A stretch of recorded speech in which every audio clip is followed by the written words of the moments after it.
Hello everyone, welcome back to our channel. So today we will be starting chapter 7 of 10th class polity and ncert, that is outcomes of democracy. So let's have a look at the overview of this chapter. As we begin to wind up our tour of democracy, it is time to move beyond a discussion of specific themes and ask a general set of questions.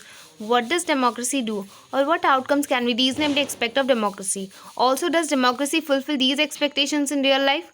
We begin by thinking about how to assess the outcomes of democracy. After some clarity on how to think on this subject, we proceed to look at the expected and actual outcomes of democracy in various aspects: quality of government, economic well being, inequality, social differences, and conflict, and finally, freedom and dignity. Our final verdict, positive but qualified, leads us to think about the challenges to democracy in the next and final chapter.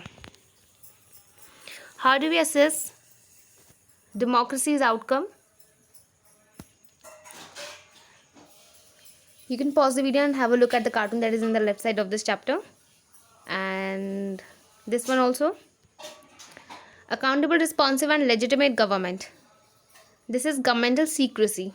What it knows about you and what you know about it.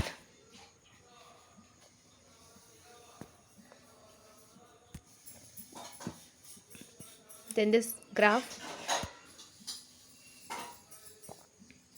Economic growth and development. The cartoon that is given in this page.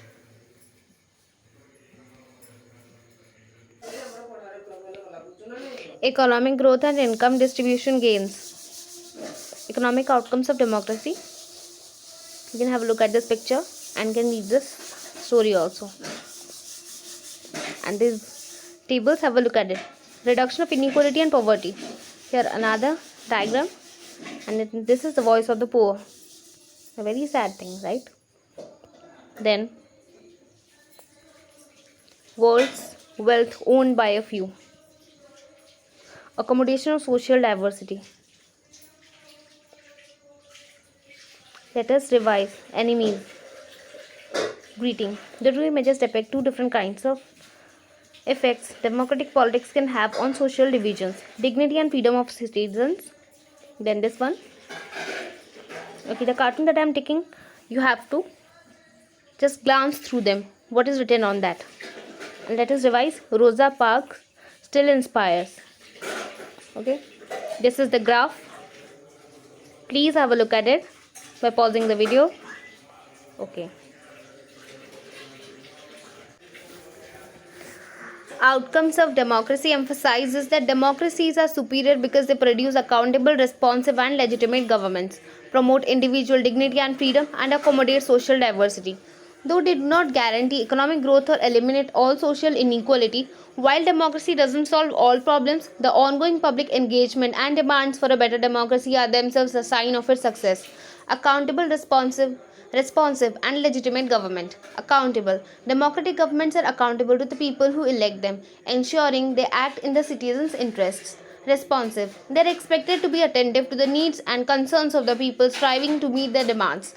Legitimate. The government's legitimacy comes from the people's consent as they elect the representatives, making the government their own. Accommodating social diversity. Democracy is better equipped to handle social differences and the diverse needs of a society compared to non-democratic systems. It provides a framework for the long struggle for equality and recognition of rights for marginalized groups such as women and disadvantaged castes. Dignity and freedom of the individual. Democracy significantly promotes the freedom and dignity of the individual, which is a core principle. The passion for respect and freedom forms the basis of democratic societies, where individuals want to be treated with equal respect. Economic growth and equality. Democracy does not automatically guarantee economic growth or equality. While some non-democratic systems might show higher economic growth rates, democratic societies create the conditions for achieving these goals through respect for rights and diversity. Challenges and success of democracy. Democracy faces constant challenges such as managing power and ensuring that the government is truly responsive. The fact that citizens complain, demand more, and strive to make democracy better is evidence of its success. This continuous examination and demand for improvement are characteristics of a functioning democracy. So that's all for today, guys. Thank you so much.